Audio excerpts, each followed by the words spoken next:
सातारा जिल्ह्यातल्या दुष्काळी भागामध्ये माण तालुक्यामध्ये मान्सूनपूर्व अवकाळी पाऊस झालाय आणि या अवकाळी पावसामुळे या ठिकाणचे अनेक बंधारे तलाव मे महिन्यातच भरून ओसंडून वाहायला सुरुवात झाली। यापैकी महत्त्वाचं समजलं जाणारं माणगंगा नदीवरचं आंधळी धरण हे सुद्धा ओसंडून वाहू लागलंय। 0.267 अब्ज घनमीटरचा पाणीसाठा या आंधळी धरणामध्ये आहे आणि या पाण्याचा उपयोग या ठिकाणच्या परिसरामध्ये सिंचन आणि शेती या दोन गोष्टींसाठी केला जातो।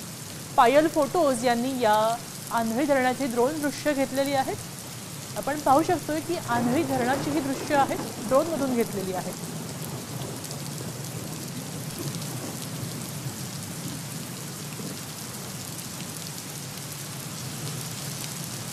साताऱ्याच्या माण खटाव मधली ही दृश्य आहेत। हा दुष्काळी भाग आहे खरं तर, मात्र अगदी पहिल्याच पावसामध्ये हा इथला जो धबधबा आहे, हा इथला जो तलाव आहे तो संपूर्ण क्षमतेने भरून वाहू लागलेला आहे।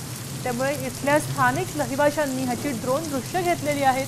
ही ड्रोन दृश्य आपण पाहू शकतोय। इथले नागरिक सुद्धा परिसरामध्ये हसत खेळत मजा करण्यासाठी आलेले आहेत। पावसाळ्यामध्ये मान्सूनची सुट्टी एन्जॉय करण्यासाठी आलेले पाहायला मिळतात।